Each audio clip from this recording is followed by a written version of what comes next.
today CalAm withdrew its application for a permit for its water supply project that was slated to be in the city of Marina on our coast and in our dunes.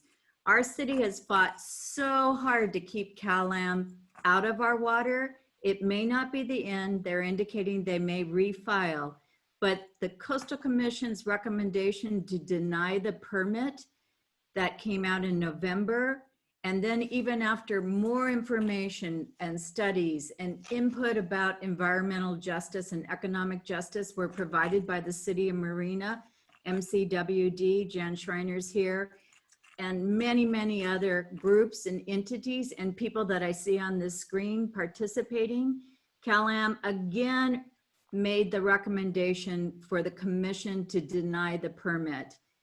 CalAm did not want a denial. Of course, that would be a final decision. So by withdrawing their permit, there's no vote on it.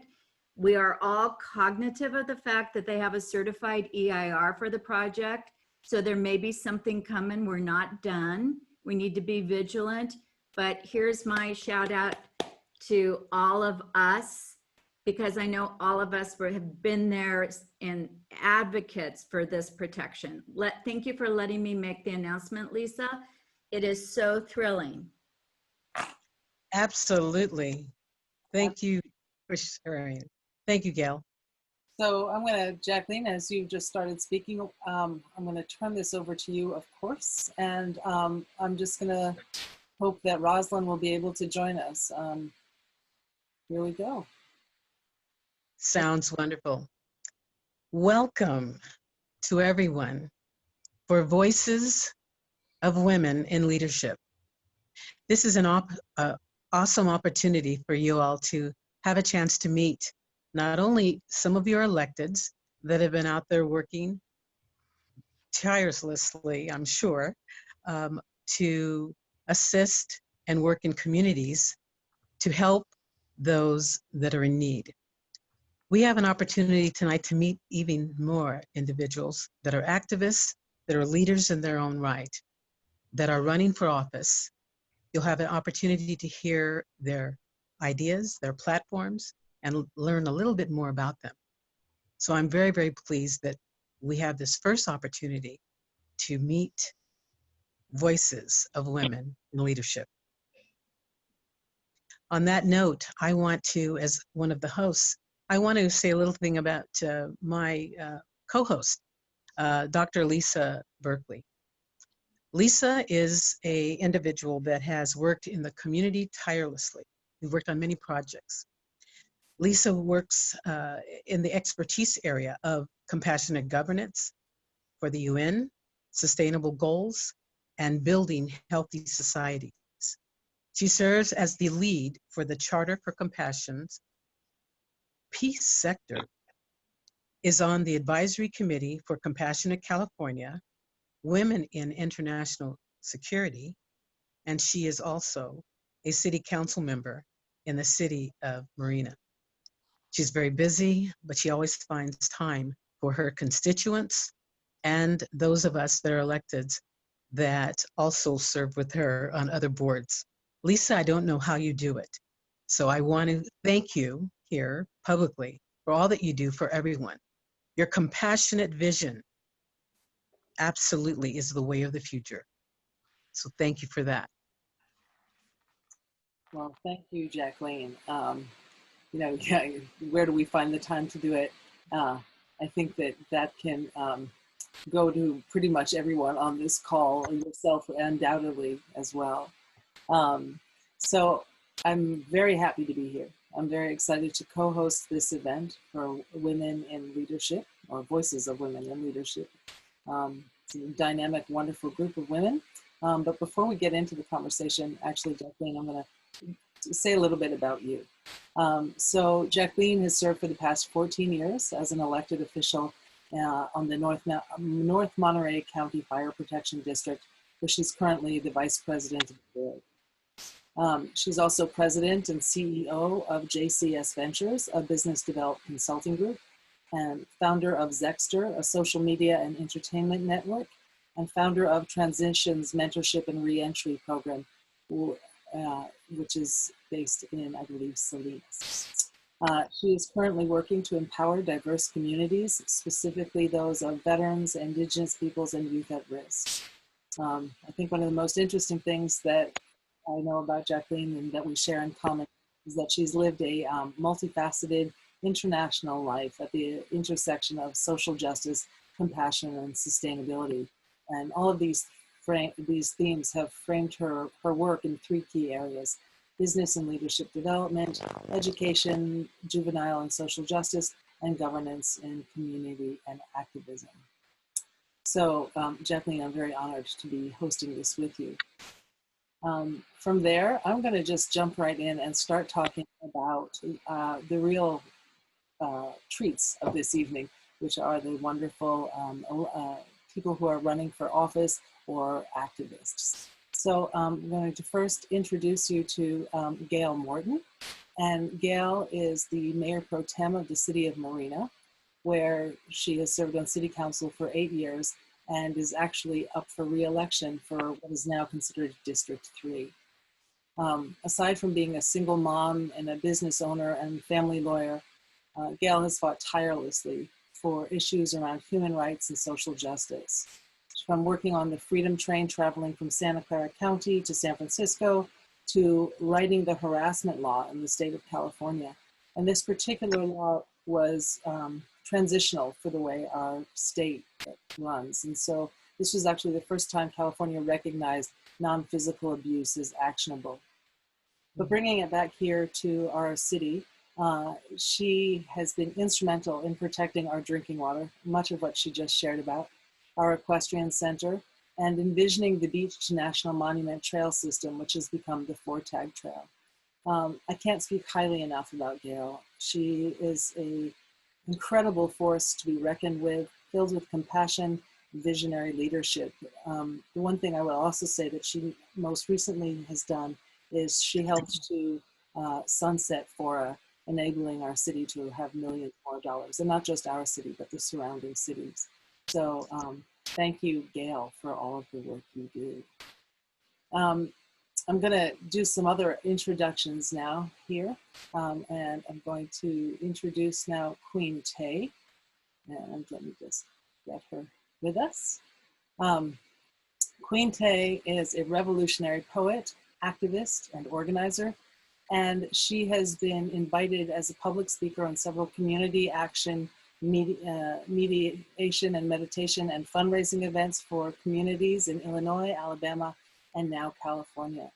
She is a spiritual life coach and an entrepreneur and a single mom of 4. And having had the opportunity to have heard her poetry and borne witness to her as a mother, I can tell you she's an absolutely outstanding woman and truly a leader in grassroots activisms and support, and really helping us build a more compassionate world. Let's see, I think though there are a little bit more things actually that I would like to say too also, and that is that Queen Tay teaches the importance of self-awareness, self-care, and healthy lifestyle, and helps people choose love and unity and empathy as the foundation for building better community and raising children so that they will also be an asset to the future. She's also a community volunteer, always looking for opportunities to encourage, motivate, edify, and support community members who want to make a positive difference. And she's always there to help everyone in any way. Oh my goodness, I get so moved by the amazing women that we get to be here today. Okay, so the next person I have the honor to introduce you to is Monica Kim. Monica is a human rights activist. She's also been fighting to protect Marina's groundwater. She is the daughter of war refugees and has put in over 14,000 hours of serving the homeless and organizing in humanitarian campaigns. She's also a young company founder providing scholarships to at-risk high school students, enabling them to go to college. She's working also within the city of Marina, helping the businesses work through EDD issues and financial assistance programs. So she's just been a huge asset to our program, to our city. And last but not least is someone that I am just beginning to get to know, Rosalyn Green. And Rosalyn, I know you in the capacity as an activist primarily, and working as holding space and engaging with the community, particularly around the Black Lives Matter movement. I know that you sit on the board, is it MPUSD? Oh, no, I'm sorry, Monterey Peninsula College, MPC, is that correct? Yes, okay. And it's just so much about building the future in a better, more compassionate and caring way, really working for equity and voices of those who have been underserved. And she's an incredible force to be reckoned with. So I feel very honored to be getting to know her and knowing everybody on this call. On that note, I'm now going to turn this over to Jacqueline and let Jacqueline introduce everybody else on this call. Awesome. Thank you so much. And for the people that she just, Lisa just introduced you all to, know that they are all awesome individuals. And I have had the honor of working with each and every one of them.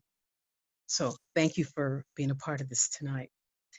So first, I want to introduce you to someone that absolutely really rocks in her community.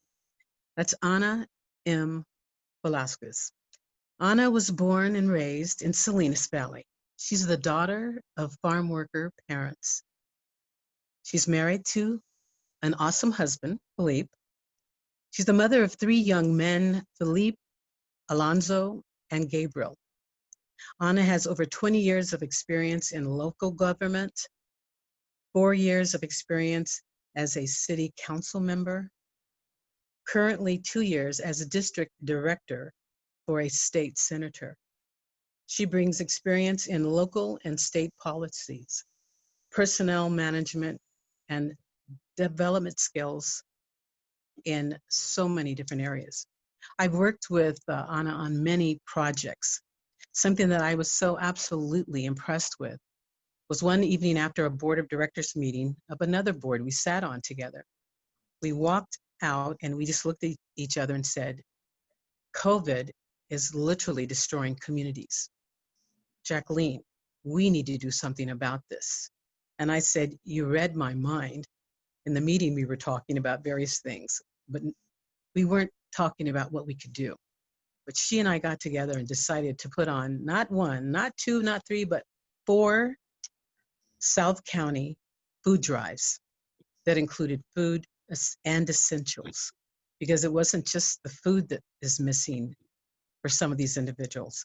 It's the basic essentials in South County. That was an awesome level of opportunity that came from true heart and soul and spirit. So Ana, you rock. I've always been impressed by the work that you do. You're real hands-on. You're a compassionate person that believes in community and people. As an elected, and I've spent 14 years out there in that field, in that area, sometimes you meet people that are there for the position, the title. This lady is there for the community, for the people. Matter of fact, everyone on this group panel tonight are people that I know to care about people. And if you're going to elect someone, you want to have that individual that connects to the community and cares about you. So Ana, I am so glad that you had the opportunity to join us tonight. We know you are busy and you're on the road. Sacramento to Soledad. It's awesome that you're able to join us tonight. The next person that I want to introduce is Audra Walton. Audra is tremendous. She's an activist in her own right, has spent a lot of time in various colleges, UC Santa Cruz. She's a veteran. I don't know if many people know that. She has a background that not only has an opportunity to work with those in the community, but in this regard, she helps other veterans and other individuals that are in need. When they return, sometimes people are dealing with PTSD. She understands that mental health is very important. Therefore, she spends a lot of time in the community helping those that need help and assistance. She also is a representative within our community in the area of as a yoga instructor, and she's actually certified in the Yoga Center of Carmel. She's a person that loves to be involved with the community. She has great, wonderful children. Her youngest daughter just started her 3rd year at the Eastern Michigan University. When you talk to Audra, you leave knowing that this is an individual that is connected, that cares, and that will get something done. She's very follow-through oriented. It's one of the reasons why I chose to continue to work and support Audra. So Audra, thank you so much for taking the time out of your schedule as well. I know that you're also a videographer. There's so much more that we can say about everyone, but we want to give them an opportunity to speak. So we'll share some information, and of course, they'll share more later on. Not last but not least, certainly Tinisha Dunn. My goodness, a millennial that rocks. One thing that I believe as a professor, I always loved to work with millennials, younger people that had ideas that some of us that are older didn't think of, thinking outside the box. In fact, I think the box is gone. We're now at the chip level, and Tinisha definitely lives in that world. She's very community oriented. She currently is the surgery coordinator at MPUSD, which is the Monterey Peninsula Surgery Center. I've actually had a surgery there. It is a place where you need to make sure that whoever is in charge and whoever is coordinating knows what they're doing. She certainly does. And I so appreciate the awesome work that she's done in that capacity. She's also the founder and CEO of HEAL, HEAL 831. She's the youth advisor for the NAACP, also Ladies First, a mentorship program for adolescents and girls of color. This is an important area that you all, I'm sure, realize that we need to step up and work with our youth at risk. So this particular program is something that builds the future for those that at times feel that they do not have a future. So Tinisha, I'm so proud that you are working in that capacity. She's also an independent business development consultant working within a group that's called Go To Girls. So that means she's an entrepreneur. And as an elected, you want people to be able to think outside the box, think outside the chip, and be able to support you in regards to businesses, in regards to licensing, in regards to funding and entrepreneurial opportunities. I believe that is some of the future, is looking into the entrepreneurial area. Well, this lady has lots of skills in that area. So Tinisha, it is awesome to have you participate with us. I marvel at your work that you've done thus far so much, and look forward to working with you even more in the future. So those are the individuals that I am introducing tonight. Now we are going to get into the actual questions that you will have an opportunity to meet these individuals right here. So the first question is for Ana Velazquez. Please introduce yourself, share with us the position you are running for, and the key points of your platform. And if you are an activist, please share what you're doing in the community that is important to you.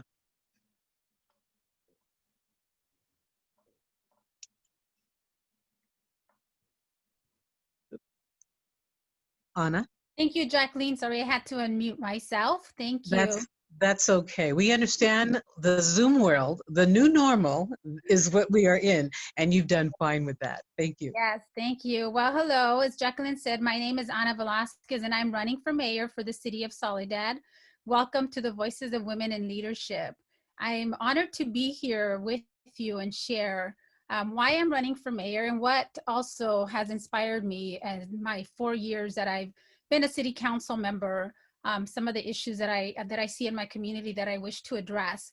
But I'm also just actually just honored to be here on this day, which is Mexican Independence Day.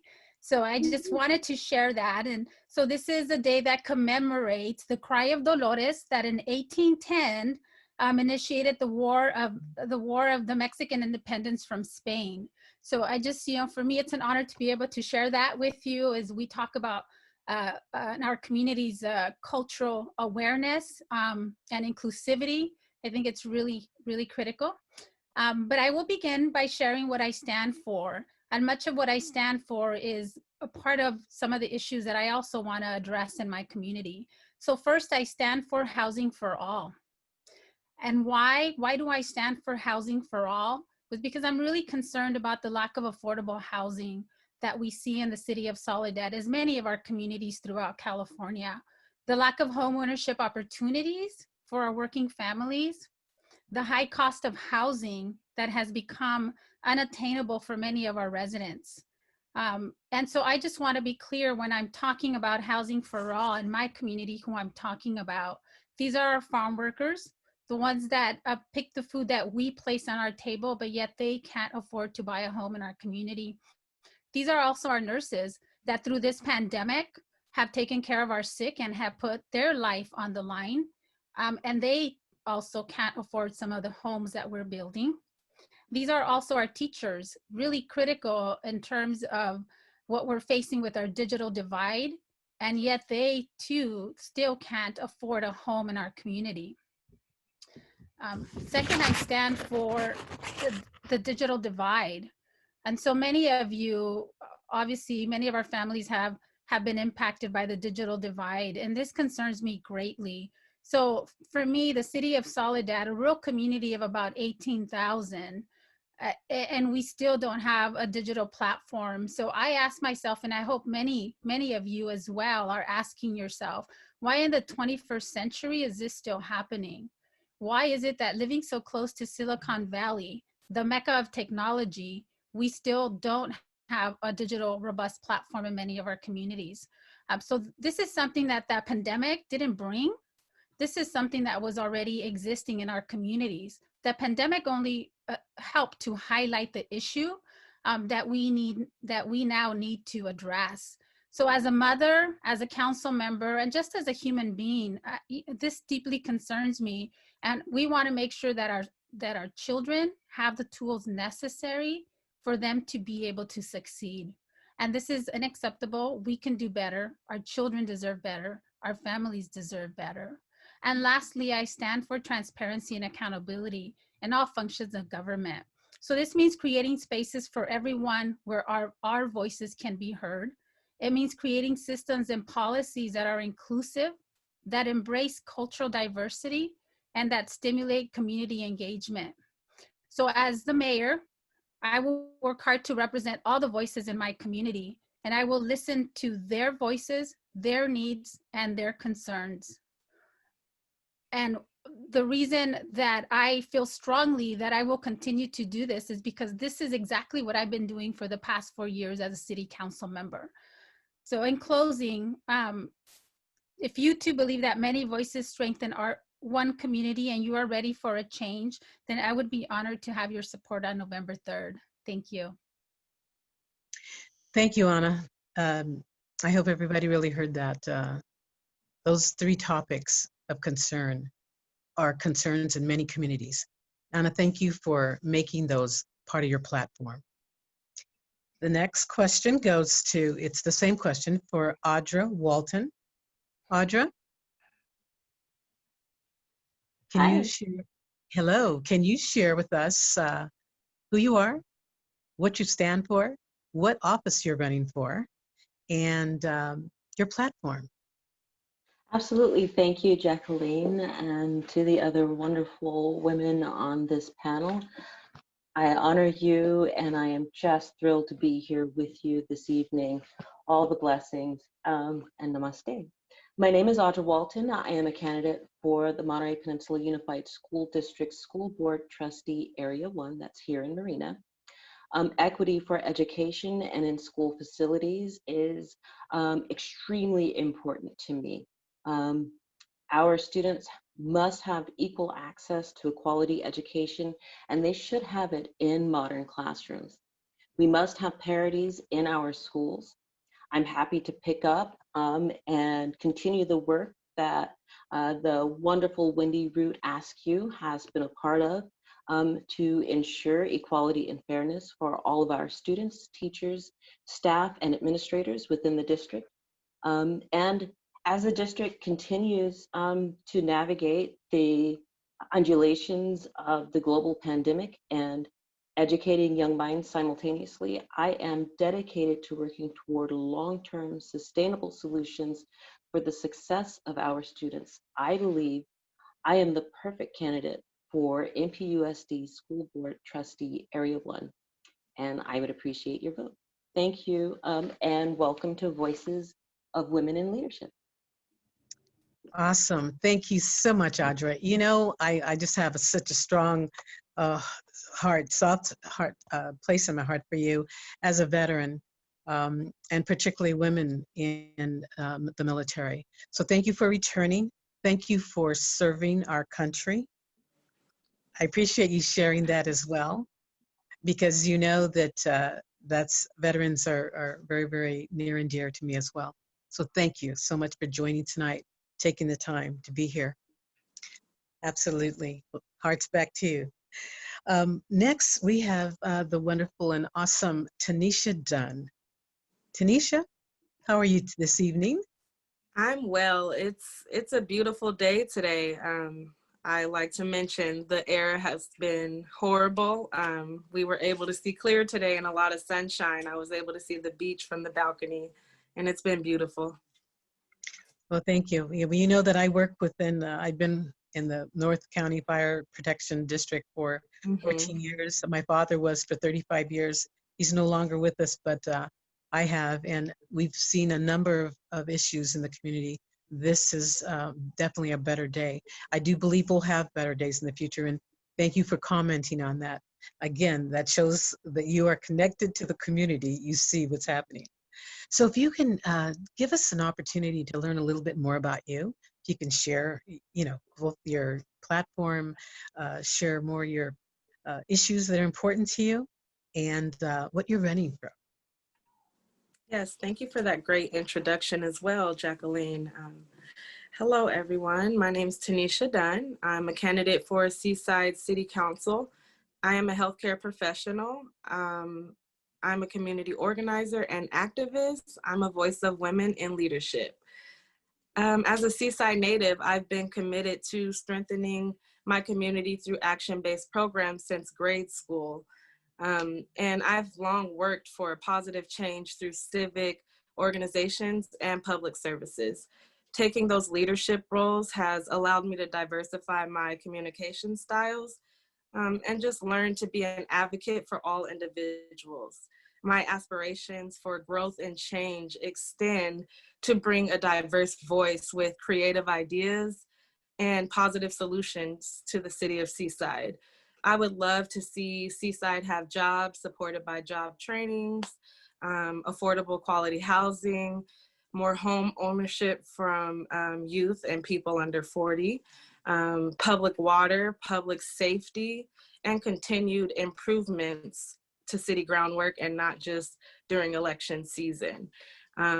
A city where we can shop, eat, and go to the movies and enjoy all of the opportunities and prosperities that cities along the Monterey Peninsula have enjoyed for decades. As your elected Seaside, I guarantee you I will work every day to make sure that I break the cycle and the digital divide and every pressing issue that our community is in need of. I thank you all for being here, hearing our voices. Again, I'm Tinisha Dunn. I'm running for Seaside City Council, so thank you. Thank you, Tinisha, and I'm sure everybody heard that we are seriously looking at the future of leadership here tonight. I've seen it in the community working with these individuals, and I'm sure hoping that you heard some of those very specific areas that need concern. They need attention. And everyone has mentioned them thus far tonight. We need to continue to support candidates that are going to get out there and make it happen and do it. It isn't a popularity contest. It's a contest to win the souls and hearts of the community and the people.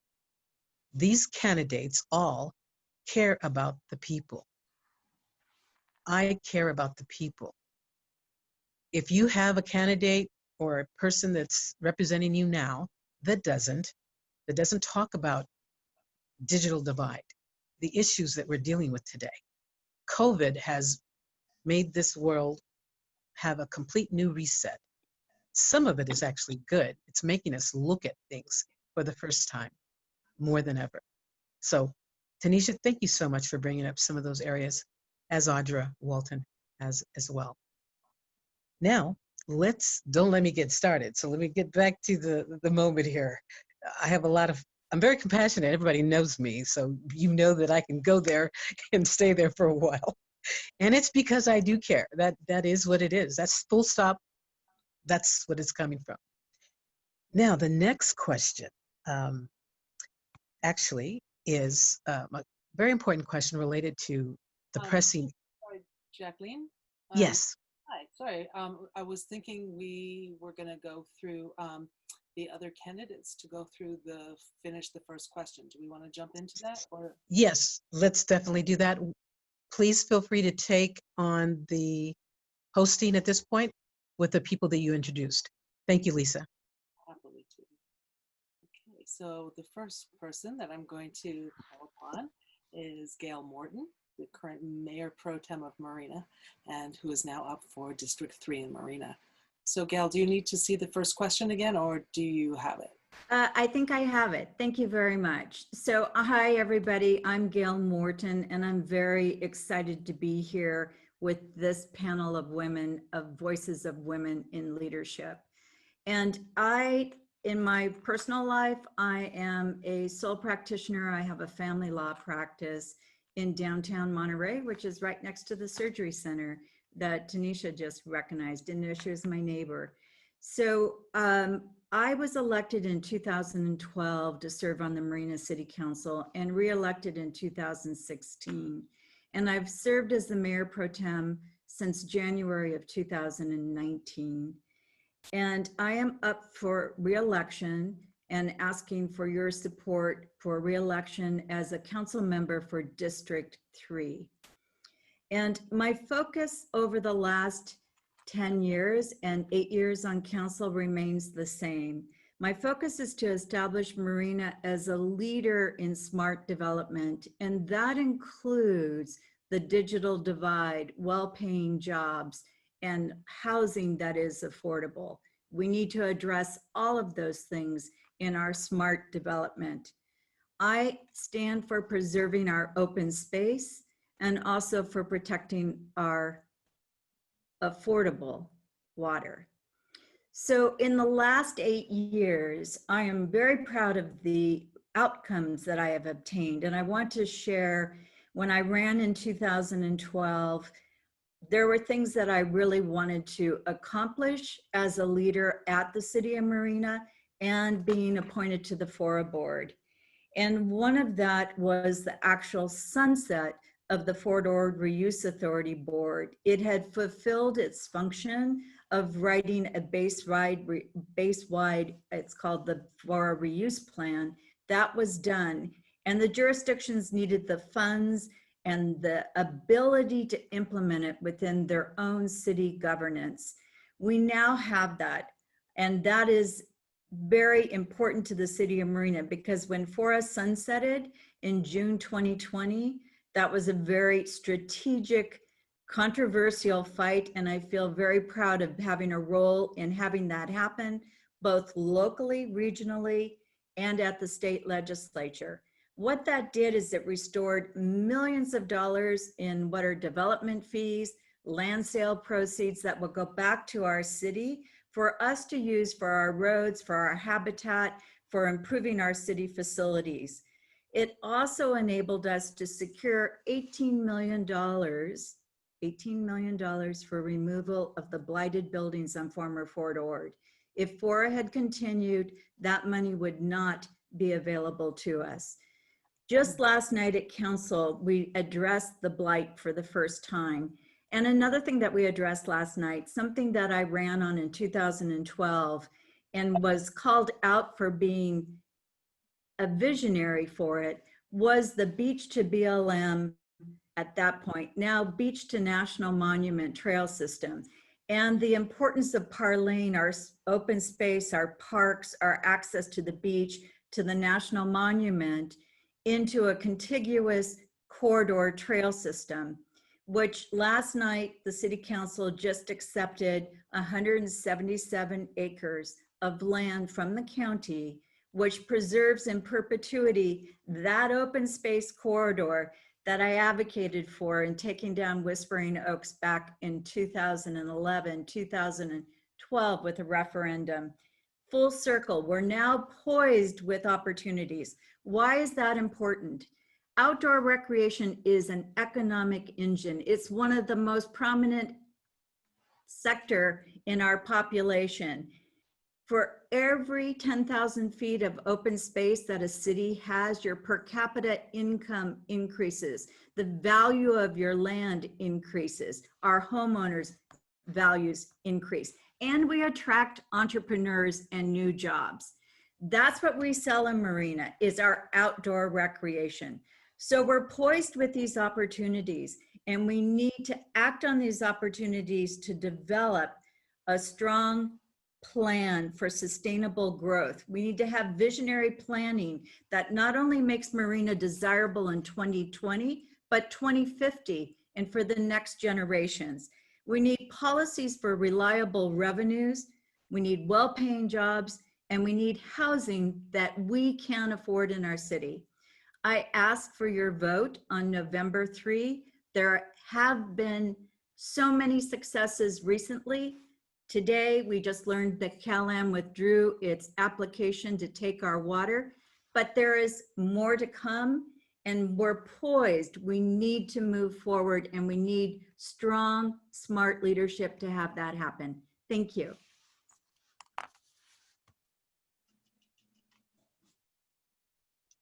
Thank you, Gail. I so appreciate that. Thank you for everything you do. You know, you remind me, one of the things about especially women in leadership is we're so busy doing the work behind the scenes that we're not always seen publicly. And for sure, that is definitely, you fall into that category. So thank you for all of your incredible behind the scenes work. So the next person that I'm going to introduce us to so we can hear more about is the lovely Queen Tay. And hold on one second. There she is. Hello, hello. Hello, everyone. I just want to say first, all the ladies on this panel, I absolutely love you all. I love your heart, your passion, your drive, and your strength. And it is such a pleasure and an honor to be in the company of all of you. And iron sharpens iron. So I am so grateful to have you ladies just in my circle. So I like to say that I like to introduce myself. I am Queen Tay. I am a revolutionary poet, community activist, and also a spiritual life coach. But my most important title would be single mother of 4. I pride myself on being a mother and raising human beings who will be an asset to any community that they reside in. So for that, you know, I'm going to go further into how I got into poetry. I started writing poetry as a young girl as a way to escape my traumatic childhood. And after I started reading my poetry to other people, they resonated with the words and was able to use my words as motivation. So I was asked to speak at a local community college in Alabama. And the response was a lot of students and faculty wanted me to elaborate on the things that I mentioned in my poetry, which led me to becoming a spiritual life coach. Also, while living in Chicago, I spoke at several million-dollar fundraisers for the WINGS program. The WINGS program is a program called Women in Need Growing Stronger. And it's a program that helps women who have been victims of domestic violence. They provide shelters, transitional housing, life skills, employment skills, and things like that. While volunteering for the WINGS program, I was able to orchestrate and execute the delivery of over 1 million dozen roses to women in domestic violence shelters in Chicago and all the surrounding suburbs. And I was able to, well, not personally, but myself along with a team of other women who have been victims of domestic violence, we were able to set the tone for this to happen every year, and it has happened every year since. And we started this back in 2016, I believe. So I'm glad that to be able to be a part of that. And also here in California, since I've been here, I've been able to get into the circles and connect with several community leaders, politicians, and other activists in order to create avenues to service the community through my poetry, through my spiritual life coaching, as well as my volunteering. Anything that I can do to contribute to raising the vibrations of the community, that's where I get in, where I fit in on that level. And working with elected officials and candidates has been an opportunity for me to provide my spiritual life coaching in the rooms of the people who are going to be making policy changes that are necessary for growth in the community. Thank you. Thank you so much, Queen Tay. You indeed are a light to be reckoned with, and incredible joy. So thank you for everything you do. Our next person that we're going to hear from is Monica Kim. Monica, you could unmute yourself, please. Hello, everybody. So my name is Monica, and I work in the community to monitor over 429 businesses from going bankrupt. I actively case manage 80 businesses to proactively prevent bankruptcy, find solutions to pay for their mortgage that are being piled up due to not having a job to pay it off or not having income to pay off their mortgage, and finding creative solutions for business owners and citizens to pay off their electric bills and their water bills during this time. I also work to rapidly rehouse and stabilize families that have lost their homes in fires or unfortunate circumstances, and assisted sheltering single parents in hotel rooms. I have fundraised for canned food and pillows for college students living in their cars. And since high school till now, I have helped build water purification indicators to make water quality safer to drink in Africa and in communities such as Watsonville and Castroville. My work for the community is because I care for every being that texts me and call me saying that they are running low on food, saying that they only have $50 left and they don't know what to do. For our community that is nearly 70% immigrants or minorities, for them, it is hard to live in a community and not be able to speak to their representatives for assistance. So it has been my ultimate pleasure to be a bridge for families that speak Korean, Vietnamese, Spanish, that are desperately telling me they are running out of food, they don't know how to pay off rent or bills. And it is my pleasure to be able to help them avoid bankruptcy and continue to live in their homes during this challenging time. So that is what I've been up to for the last 10 years, helping out my community in Marina throughout Monterey County as well.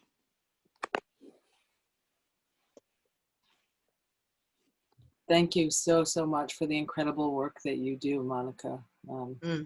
Are a huge asset to our city and to our county. So thank you.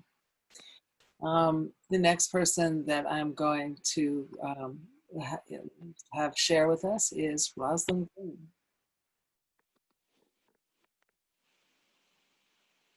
Thank you, Lisa.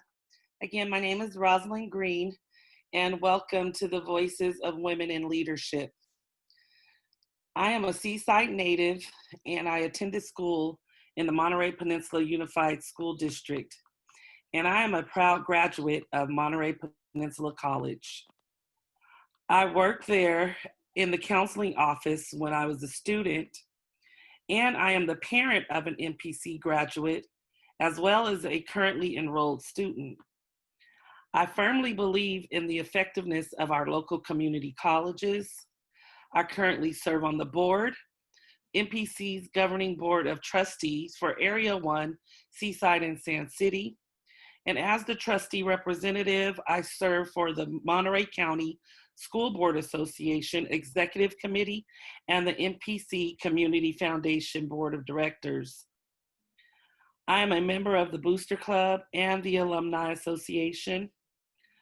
I am enrolled in the Community College League of California's Excellence in Trusteeship program and consistently attend conferences and workshops. I successfully completed best practices and strategies for effective governance. I've worked diligently with my fellow trustees to finalize the educational master plan for 2020 through 2025. Together, students, staff, faculty, and trustees are also currently working hands-on during this pandemic to support the successful transition to majority online courses. I believe education is the most powerful weapon in which you can use to change the world. I not only believe in MPC, I am MPC. This election, MPC has placed a bond on the ballot. That bond is Measure V. Measure V proceeds will help make us healthier. It will make critical repairs and upgrades to the MPC classrooms, labs, and technologies to ensure that our local students have access to high quality, affordable education and career training at Monterey Peninsula College.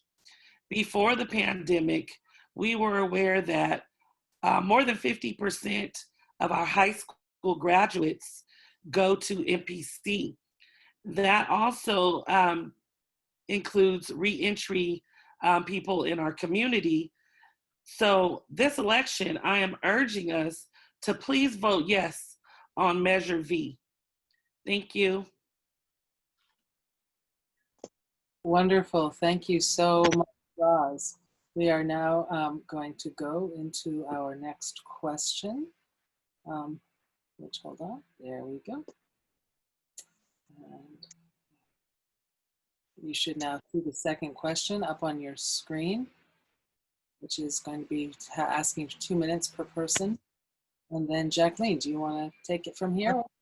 I do. Thank you so much, Dr. Lisa Berkley. You are doing a great job with just organizing us and keeping us on time, on task, and on target.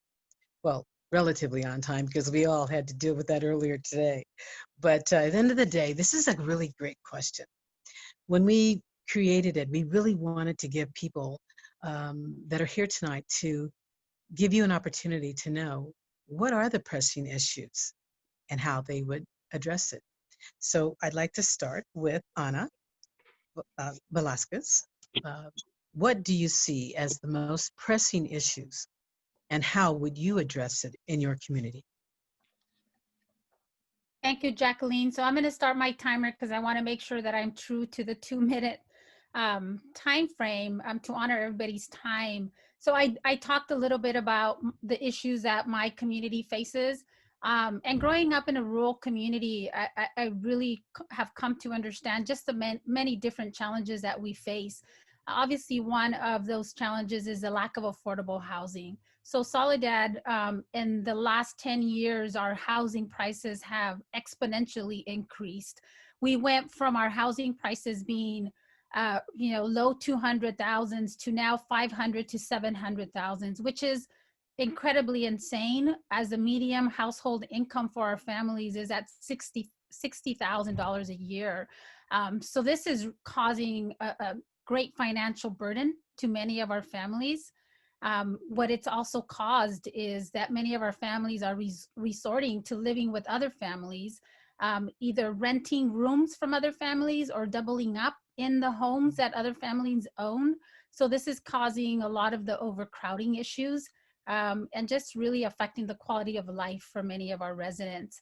Many of our residents are paying, renting a room, and these are up to 5 families in a room. And many times within those structures, they're not able to use some of the facilities. And this is, as a mother, and especially with children, I just this for me is a heartache. And this for me really is something that keeps me up at night, thinking about what are those solutions that we really need to bring to the table to make sure that this doesn't happen any longer to our families.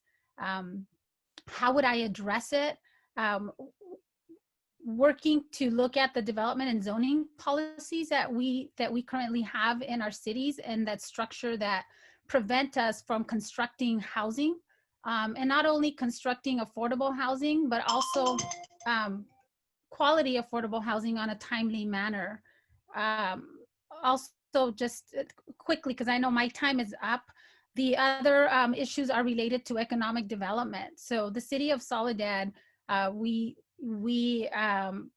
recently received a report from our city manager that retail, or leakage, they call it leakage from retail alone, we lose about 50 to 70 million dollars a year, because many of our residents go somewhere else to shop because we don't have the amenities that they need.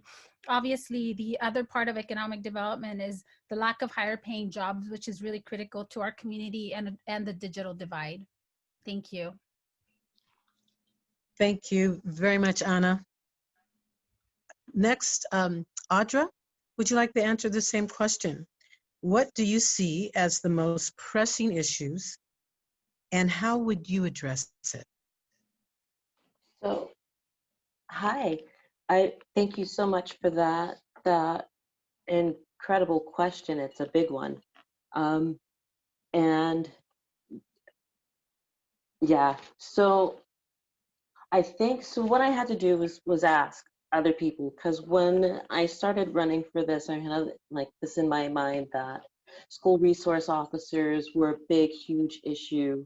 And the measure I and I believe P, the tax and bond monies that are being distributed throughout the schools and parity. But when I started asking around the community, what I heard back was the most pressing issue today is the digital divide and distance learning during the time of COVID. And so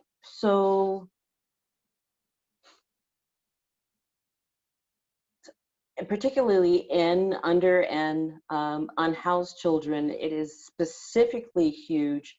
I've heard several stories now, and I'm trying to collect them all because I'm a little excited to be answering this question.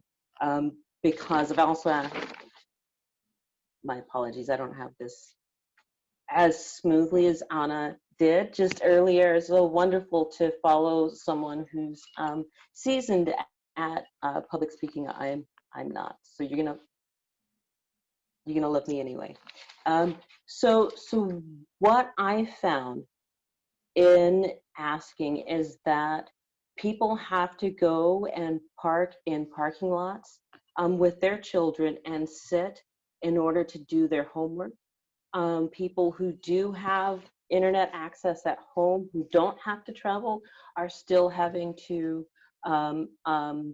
deal with the new normal of being both parent and teacher simultaneously.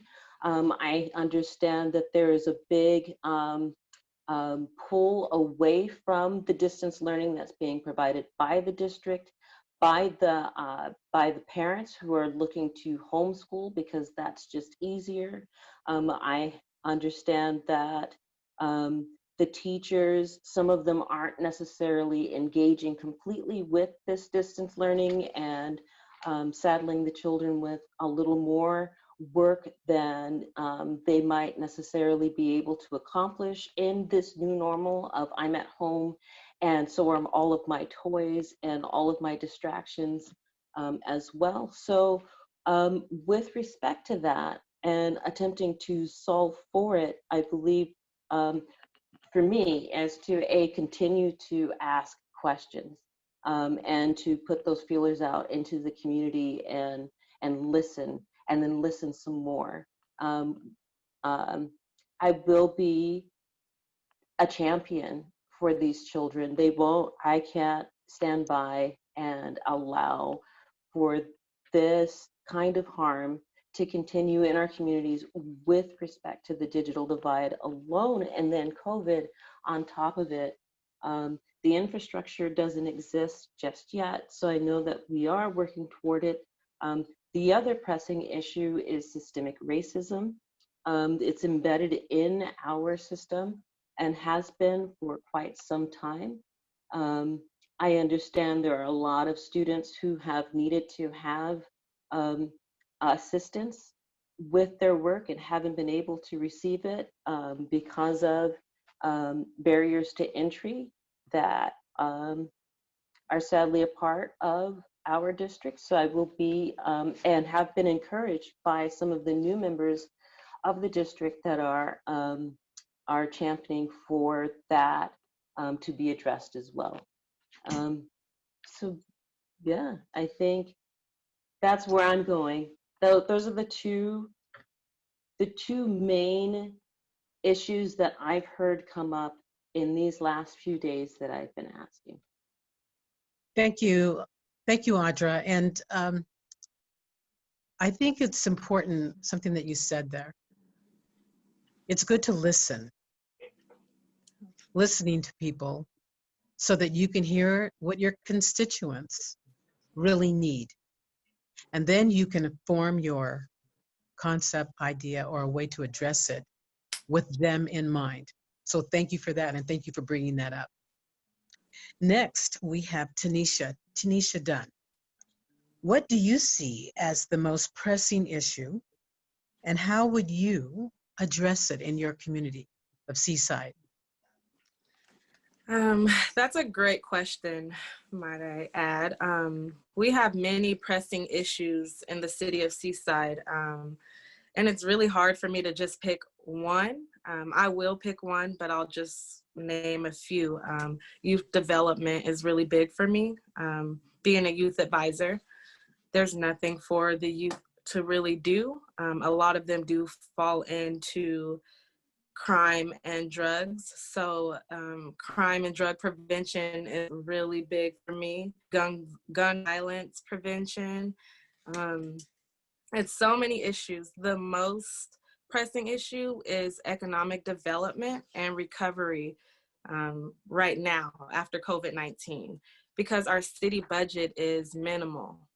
And with so much to do, it's vital to create additional revenue streams, especially looking post-pandemic. The future of our youth relies on the framework and creative ideas to ensure economic growth and recovery. So I would address this issue by identifying what will make us stronger. I'll seek better resources through county, also connect with business owners and employees, citizens, to identify what will make them stronger. Just hear from the people and find additional funding sources like lender programs and community development financial institutions. Finding sustainable ways to bring more city revenue to Seaside. Like I said earlier, we need more places to shop, eat, possibly a movie theater. We need better parks, recreation, open space. things families can do and enjoy within the city and not always have to travel next door. So those are very pressing issues for us to be able to just do things right here in Seaside. We have a great amount of space. We have a great amount of buildings that can be reconstructed. There's just so much here, so much work to be done. So those are all that I can think of at the moment. Thank you for that great question. Thank you, Tinisha, and thank you for that great answer. I am now going to send this back over to my co-host, Dr. Lisa Berkley. Take it over, Lisa. Well, hello again. And this is actually, we're going to just keep on going down. We're going to ask Gail the same question, which is, what do you see as the most pressing issues and how would you address it in the city of Marina? Okay, so I'm going to answer this in kind of a threefold.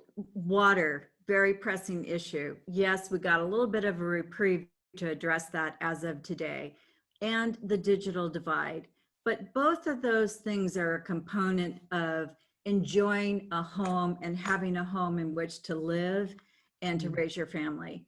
The biggest pressing issue, because I look at it in that way, the security of housing, is homelessness and the fear of being homeless. And Monica talked about that and how many families she's trying to help to keep them in their homes. Here's our problem. City of Marina, 83% of our students that attend MPUSD are free and reduced lunch. 22.8% of our students that attend MPUSD are classified as homeless. That's our demographic. People earning $60,000 a year as a family, individuals earning $28,000 a year as an individual. And now what do we build? Where are our housing? We have the capacity to build 6,000 new homes in the city of Marina, already entitled, already ready to go and approved plans. But we're building $500,000 homes. The population that I just described to you cannot afford to buy or rent those homes. Our focus is wrong. We need to focus as a city on affordable homes, not only subsidized affordable homes, but homes that are affordable because they're designed smaller, because they're in mixed use, because they're multi-family units connected together. We need to have infill. We need to increase the diversity of our housing, that somebody that earns $82,000 a year or $60,000 a year can afford to live and even to buy. That's important. And what do? We need to invite developers. We need to support our developers by thinking about what kind of incentives can we give. We should consider density bonuses that for certain areas may even be higher than the state average. We need to streamline our city approval processes.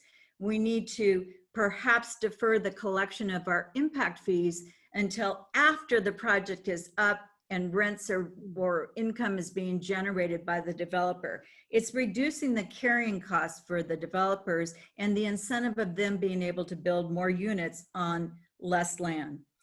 That's important. We also need to focus on our homelessness prevention.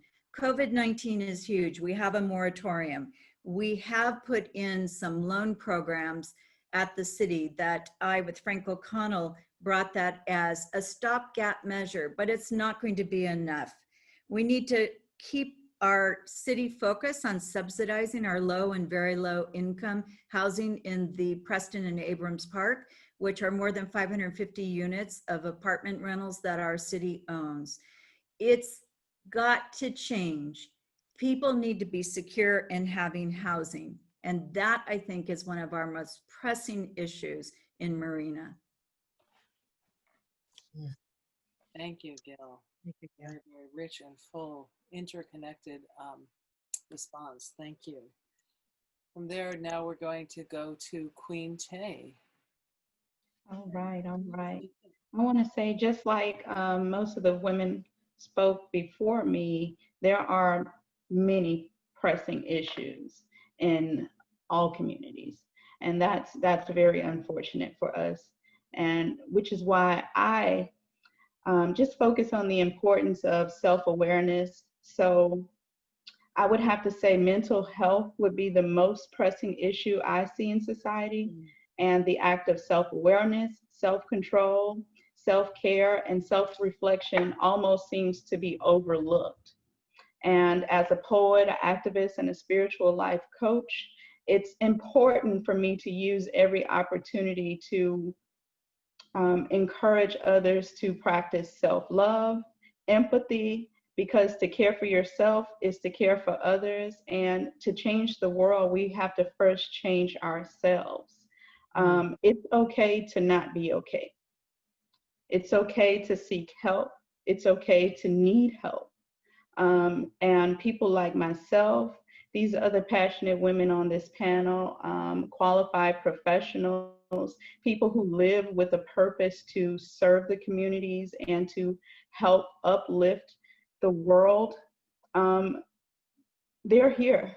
And we're here. We want to tell you that it's okay to not be okay. Even us, we all have days where we need help, where we can say, you know, this is just not a good day. So I use every opportunity as an activist in the community to encourage community members to seek the resources necessary for a more, to strengthen their mental health.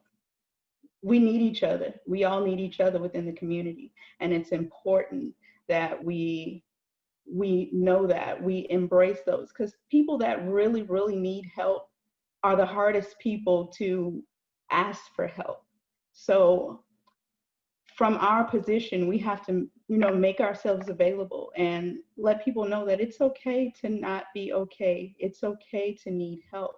There are people with passionate hearts, empathetic hearts and minds, and a calling to serve and to help and to edify in order to build a stronger community and make the world a better place for all of us and future generations. Thank you. That's really getting to the heart of it, the people who are doing the work and doing the change. Thank you for your wisdom. So we're now going to go to Monica. And Monica, if you can unmute yourself, and this next question, again, the same question as before, which is, what do you see as the most pressing issues, and how would you like them addressed? The most pressing issue that has affected my family and thousands of others in our area is income inequality. Our youth never had a chance entering a stable and affordable housing market. Our youth are graduating with student debt they feel like they can't pay off. Our youth have lived where 2 or 3 income crashes have wiped out their whole family savings. They, in a sense, are stuck in a cycle of 2 to 3 jobs, because even pre-COVID, they would have their hours cut from 6 days a week to 2 days a week, because for 3 to 5 months a year, it would be considered slow season. Because of these challenges, I work mentoring at-risk high school students in Greenfield, Salinas, Marina, and Seaside High School on various topics such as STEM, and on various topics such as being a first-generation youth, being a first-generation American, to thrive and survive in a community where all odds are against them. And that's why I help provide scholarships to these students to reward them based on activism activities and projects they start in their own communities. Because my goal is to encourage youth that their background is not a hindrance, that their background is not a disadvantage, but to pull from their history, their background, and to make it a passion to propel them forward. So I help harness their old histories and their old past struggles to make it so they become more powerful, and to make it so they can finally break out of this cycle where they have to work 2 or 3 jobs to just live paycheck to paycheck. So that has been my most pressing issue. And what is the most pressing issue for most of the people that rely on me? Thank you, Monica. Thank you very, very much. From there, we're now going to go to Roz. And Rosalyn, same question. What do you see as the most pressing issues and how would you address it?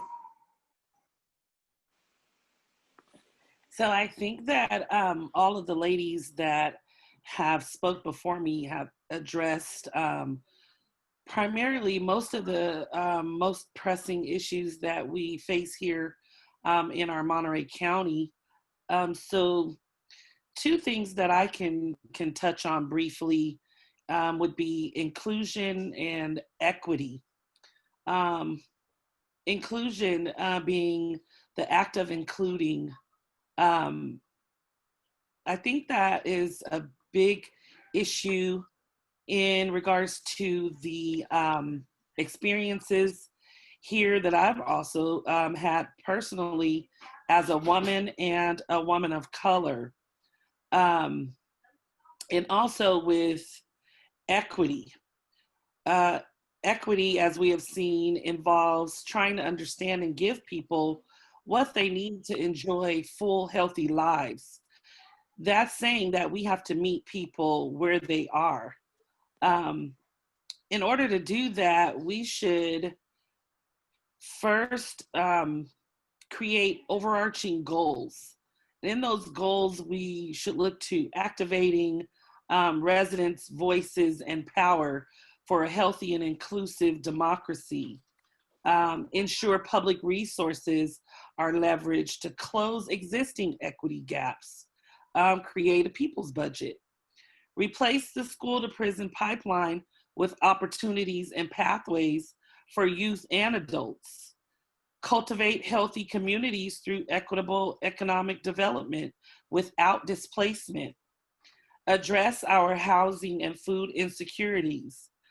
Eliminate the digital divide. Keep students at the center of our decision-making process while we're doing these things. I think that when we focus on those two, inclusion and equity, then diversity and anti-racism follows. Mm. Sorry about that. Thank you very, very much. Excellent answers. Wow. So we've done now our first two questions. We're going to move into our third and final question. Jacqueline, should I just jump into it or would you like to? In the essence of time, I would like you to go ahead and go right into question 3. And if everyone could definitely keep their answer to 2 minutes, that would be wonderful. You will be on my Christmas list and any other lists I have. So take it away, Lisa. Okay, thank you. Yes. Let me just do a quick share screen here. Okay. So this question, our final question, 2 minutes per person. And it comes from the Compassionate Communities, where Karen Armstrong, the founder of a global movement, the Charter for Compassion, said, "A compassionate city is an uncomfortable city. A city that is uncomfortable when anyone is homeless or hungry. Uncomfortable if every child isn't loved and given rich opportunities to grow and thrive. Uncomfortable when, as a community, we don't treat our neighbors as we wish to be treated." So with that as the background, my question for you, the last question is, if elected, what uncomfortable issues will you look to address? And how will you engage or motivate the residents of your community to get involved addressing these issues? And so with that, why don't we just continue in the order that we have started on? So we will jump to you first, Anna.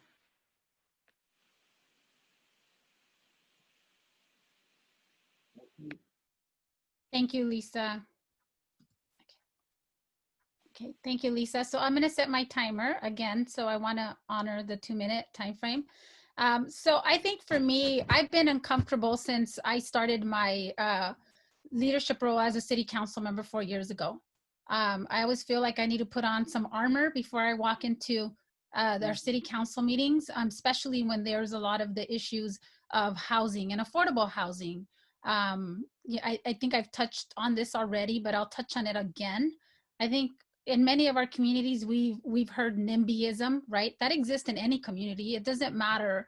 I think the demographics, City of Soledad is 70% Latino, Hispanic, and we still deal with NIMBYism when we're talking about affordable housing and just that mentality that comes with that.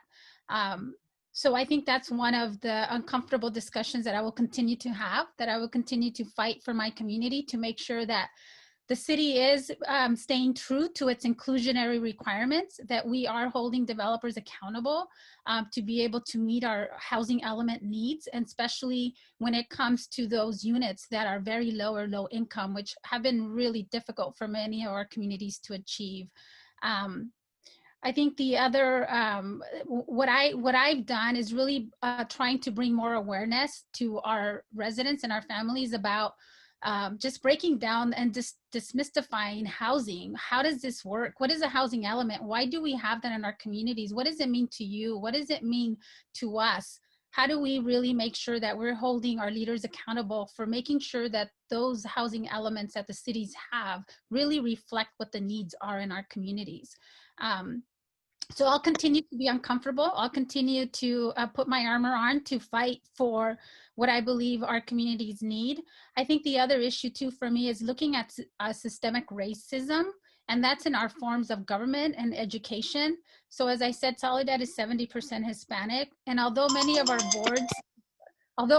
boards reflect our community and reflect people of color as myself, I think we have to look beyond that. We have to look at our management structures and systems where we still don't have those pathways to create and mentor our youth to be able to be holding those positions of higher management that will, in a sense, also address some of the issues that we have with poverty and education, and making sure that that's accessible to all, and that we're creating those pathways that people can, that our students can succeed and our families can be successful. And I just want to end with this. Jacqueline, apologize for me going a little bit over, but as a daughter of farm workers and having the ability to be able to go to college and graduate from Fresno State and get a degree in criminology, I found education is a key to getting our families out of poverty. But I will end with this quote from Cesar Chavez, who's a founder of the United Farm Workers, who my father was really involved with in the strikes, in the lettuce strikes of the 1970s in the Salinas Valley. So this is something that for me really helps me to fight, to continue to put my armor on and be uncomfortable in situations where are really difficult for us. But we cannot seek achievement for ourselves and forget about progress and prosperity for our community. Our ambitions must be broad enough to include the aspirations and the needs of others for their sakes and for ours. Thank you. What a great quote. Thank you. We're going to move now to Audra. Audra, do you need a repeat of the question, or are you good? I believe I'm good, unless you'd like to remind the audience what the question is. And I think we're good. We're good, because I know we're running low on time. And I'm going to try. I don't want to speed through this because I. So I don't have a timer, so I don't know if I can keep it under 2 minutes, but I'm going to try. I am a veteran for peace. I did serve with the Air Force Reserve and the California Air National Guard. I wouldn't be who I am had I not done that. I love my unit. So I also am a member of the Green Party. Here locally in Monterey County, I'm a member of the County Council with respect to Green Party of California. I'm on the coordinating committee and also in the IT working group. I also serve on the Peace Coalition of Monterey County as the Green Party representative. I'm saying all of that because the Green Party really does put people, planet, and peace above profit, right? And with respect to uncomfortable conversations, neoliberal capitalism is something that we don't like to talk about, and we should. I think Anna and a few of us other on this panel, Tinisha, talked about the socioeconomic disparities and incredible lack of services and access to housing and things like that are a huge part of our problem in our society, and it's fueled by neoliberal capitalism. Neoliberal capitalism, what we live under today, a laissez-faire, invisible hand situation where we expect the markets to self-correct is a flawed fallacy, yes? And so it is very uncomfortable to talk about that, especially and specifically because it cannot be upheld without slaves in the pipeline, yes? And the theft of land and natural resources. You take them all out and the system collapses in and on itself. Very uncomfortable, yes? But we need to collapse that type of system because it's the school to prison pipeline that fuels it. It's the systemic racism that fuels this problem that we have with respect to keeping slaves in our pipeline, in our prisons. And if we have things like school resource officers that are helping to gather, I believe 2 years ago, the percentage of students who would drop out of MPUSD and then eventually make it their way to the prison was something like 37%. I'll look it up and I'll get back to you, but it was horrible. I see someone leaning. I think my 2 minutes is up. Thank you, Audra. Thank you. And from there, thank you for that excellent response. We're going to now go to Tinisha. Where are you, Tinisha? There you are. I'm here. Tinisha, do you read the question or you're good? I'm good. Okay. I remember uncomfortable conversations, issues. I think 2020 has been a great year of uncomfortable conversations for many people. Definitely me, from work to home to friends. Sexism, systemic racism, classism, equity and inclusion, agreeing to disagree while remaining respectful, keeping the peace. But my top uncomfortable issue that I will address is health and wellness. How I will address this topic is just first educating people on what health and wellness really is. It's not just being free from illness. It's a dynamic process of change and growth. There's 6 different types of health, 8 different dimensions of wellness, physical, environmental, financial, occupational, social, emotional, spiritual, and intellectual. The most important to me is mental health, the ability to recognize reality and cope with life. Also, environmental health, keeping air and water clean, having safe food sources, being in a place that you can enjoy, and having safe surroundings. We struggle with that a lot here in Seaside, all of the above. Also, social health, how you can relate to people, emotional health, expressing your emotions positively, which Queen Tay spoke a lot about. And just, health and wellness for me is just so important because people say it on their platforms, but it doesn't show in the movement. We preach health and wellness. We've been saying it since I was a little girl. And, the physical part, you want to walk, we want to exercise and take care of our bodies and drink our waters. But when we go walking down the streets, it's not a pretty sight. The parks, dead grass, no open space. There's liquor stores on every corner, or, or now there's dispensaries, and I'm not knocking any dispensaries or liquor store business owners. I'm just saying those don't fit into health and wellness. If we're constantly seeing those things, if our youth are constantly seeing those things, what is it leading them to? We need to see more positive things in our communities that helps us internally. Sorry, I'm over. Yeah, that's okay. Thank you. Obviously, there's so much more to say on all of our well-being. Mm-hmm. So important. But because of time, we are going to jump into Gail. Gail, good with the question? I am good with the question. And the concept of being uncomfortable is something that I live in every day, day to day. I'm a family law attorney. There isn't anything more uncomfortable than an individual walking into my office whose life is falling apart, who is asking for assistance because they're in fear of losing their children. They're in fear that they may not have enough money to live or enough wealth to survive for the decades to come when they are separating or having some other major personal conflict. That's uncomfortableness is what you deal with, and you recognize as a family law attorney that the people that are my clients, they're my neighbors, they're my friends, they're my community in Marina. And the issues that I'm seeing are the issues that are at their house and in their homes. So when you're sitting on council, you have to be able to recognize that that uncomfortableness exists, and it's not enough just to be analytical and look at decisions. You have to look at it with the lens of empathy and compassion, and you have to think about every decision that we make as a city impacts those individuals, their families, impacts their households, and what their fears are and what their needs are that are not being addressed. So it's really important as a council member that we have that compassion in our leadership, that we're making sure our decisions are fair to everybody and equitably applied, regardless of where you're born, your religion, your race, your monetary needs.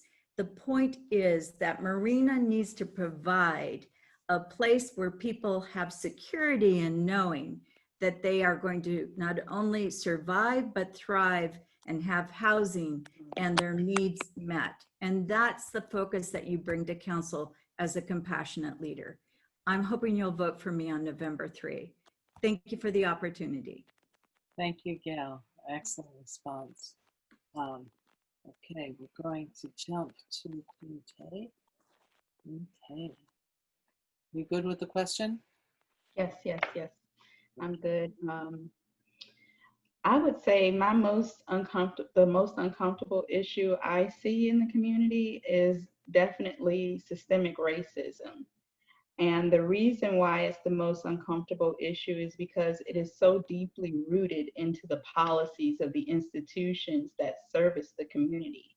So the most effective way for me to address this uncomfortable issue as an activist is, again, through my poetry and my spiritual life coaching, speaking to the community the words of positive encouragement, the importance of empathy and unity and love, as well as edifying those in the community who are in positions to advocate or, running for positions, the candidates and the elected officials that are on here, as well as the other activists. It's just being a unified force to tackle systemic racism from the root. It must be rooted out. And it starts with the individual self, and then the unity of the community so much, putting the unity back into the community. And, there's people who want to help and want to get into those positions. And as community members, we need to edify them and not destroy those who have the courage to put themselves out there to advocate for the majority. Instead to, support them, lift them up, motivate them, and just love each other. Thank you, Quinte. Thank you.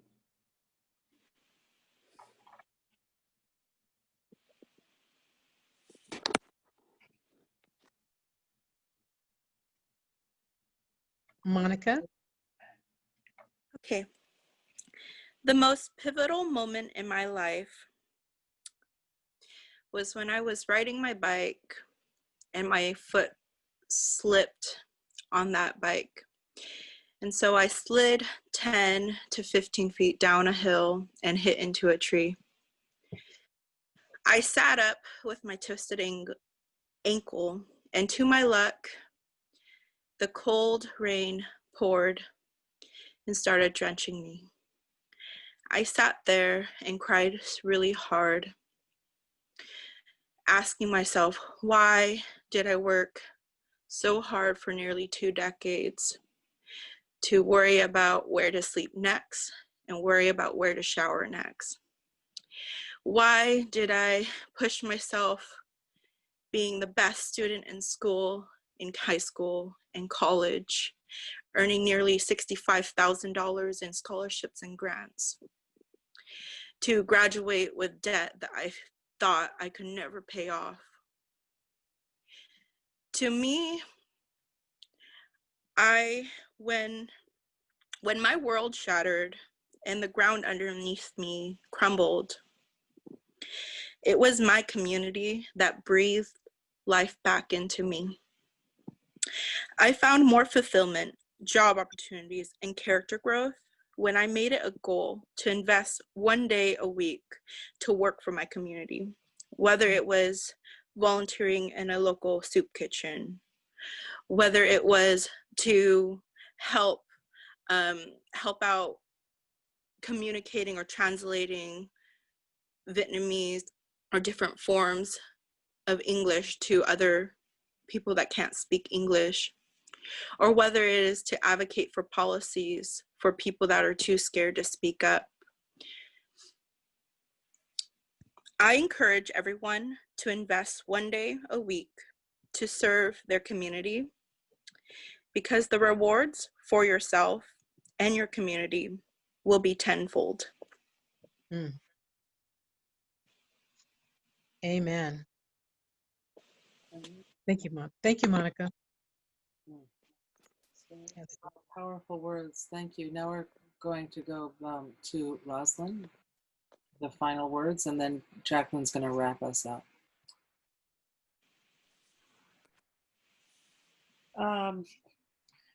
For me, it would have to be racism, and not just racism, but anti-Blackness. We have to address this with intentionality, unapologetically. We generally have conversations around having a seat at the table. I'd like to change that narrative. When I'm offered a seat, that indicates that I'm a visitor, that I'm the guest. I want to abolish anti-Blackness. I want to stop sending a message that Black people have no ownership and no place. America was built on the backs of Blacks, and we are here. We should be included in setting the table together and having a seat that is ours to take. Thank you. Thank you. Thank you so much, Rosalyn. Hit me right there. Truth. Truth. So as Lisa said, I'm going to wrap this up, but I'm still just sitting here thinking about the awesome answers that each of you provided, especially in the last question. When Lisa and I created these questions, she created number 3 because she has this compassionate governance expertise and connection. And I couldn't wait till we actually had this opportunity tonight for me to hear from each one of you that I know very well, that I care for so much, because I see you out there fighting the good fight, as John Lewis said, every day. I see you in city council meetings. I see you in parks speaking truth to power. The comments just made on the edge, coming from an educator, coming from an expert in education, from a individual that I've known, Anna Velazquez, working in our community, trying to bring it up and empower them. All of you. It so touched me. So I'm gonna focus and get back to closing and then looking at some fun. I applaud you all. I thank you all. And for those of you that are here on Zoom tonight, I've had many of you text me all throughout the night. So I'm like feeling really great about that. Thank you. The wonderful words. that you had for all of our panelists, and the fact that we brought this together on the grassroots level to have the community learn more about some awesome, wonderful women that have voices in leadership.